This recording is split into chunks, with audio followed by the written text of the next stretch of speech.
एक बात टेक्नोलॉजी से रिलेटेड है कि यूपीआई वर्ल्ड के किसी देश में ये यूनिफाइड पेमेंट इंटरफेस का काम नहीं हुआ जो भारत ने करके दिखाया। यानी टेक्नोलॉजी में अब हम लीडर बनने की तैयारी में हैं, बन सकते हैं बहुत सारे एरियाज के अंदर। हम में से इस हॉल में कितने ऐसे हैं जो यूपीआई यूज करते हैं?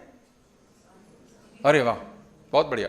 ये यूपीआई ये गवर्नमेंट ऑफ इंडिया का प्रोजेक्ट है। आरबीआई और इंडियन बैंकिंग एसोसिएशन ने मिलकर एक कंपनी बनाई, national payment corporation of India. उस एनपीसीआई ने ये एक लेयर बनाई है, सिक्योरिटी लेयर, जिसको यूपीआई बोलते हैं। वर्ल्ड में कहीं नहीं है। अभी मैं पीछे साउथ कोरिया गया तो वहाँ के गवर्नर साहब के साथ बात हो रही थी, तो मैंने बताया उनको कि हम इमीडिएटली पैसे कहीं भी ट्रांसफर कर देते हैं। तो उन्होंने कहा कि कैसे कर देते हो यार, हमारे तो हो नहीं सकते ऐसे। फिर मैंने कहा नहीं, मैं आपको अभी दिखा देता हूँ। मैंने 100 रुपये अपनी बेटी को ट्रांसफर कर दिए। 5 मिनट में बेटी का फोन आ गया, पापा ये पैसे कैसे भेज दिया आपने?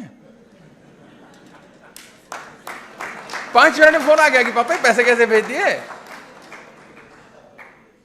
वो सोच रही होगी कि 100 क्यों भेजे हैं, ज्यादा क्यों नहीं भेज दिए। लेकिन साउथ कोरिया जो टेक्नोलॉजी का लीडर है, बहुत अच्छी इकोनॉमी है उनकी, इकोनॉमिक मिरेकल किया साउथ अफ्रीका ने लास्ट सेंचुरी के अंदर, सॉरी साउथ कोरिया ने इकोनॉमी का मिरेकल किया। वो बहुत सारे कंट्रीज का रोल मॉडल है। उन्होंने नहीं किया, हमने किया। तो टेक्नोलॉजी में भारत के बच्चे बहुत अच्छा कर रहे हैं और आगे हम इस आधार पर और बहुत आगे करेंगे। यहीं से इकोनॉमी के मॉडल निकलेंगे बहुत सारे। इसी कारण मैं कह रहा हूं कि सर्विस सेक्टर जो है, ये सारा आईटी सर्विसेज सर्विस सेक्टर में आती हैं सारी चीजें।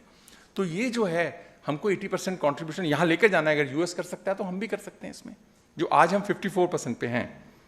यूनिकॉर्न्स भी बहुत अच्छे हैं, सारा इको स्टार्टअप सिस्टम बहुत अच्छा है। और डेटा कंजम्पशन में आपको मालूम है ना, इस समय भारत का जो पर व्यक्ति आय तो छोड़ दो, पर व्यक्ति डेटा कंजम्पशन जो है, हमारे लोग इतने आजकल ताकतवर हो गए हैं कि हमारा जो पर व्यक्ति डेटा कंजम्पशन है, चीन और अमेरिका को मिलाकर उससे दुगना है।